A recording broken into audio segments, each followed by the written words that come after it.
కొండలపైన ఏల వెలిసావో ఎవరికి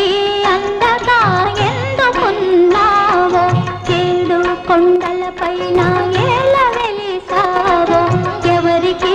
అందగా ఎందుకున్నావో తెలియని వారికి తెలుపర స్వామి తెలియని వారికి తెలుపర స్వామి కన్నుల పొరలను తొలగించవేమీ ఏడు కొండలపైన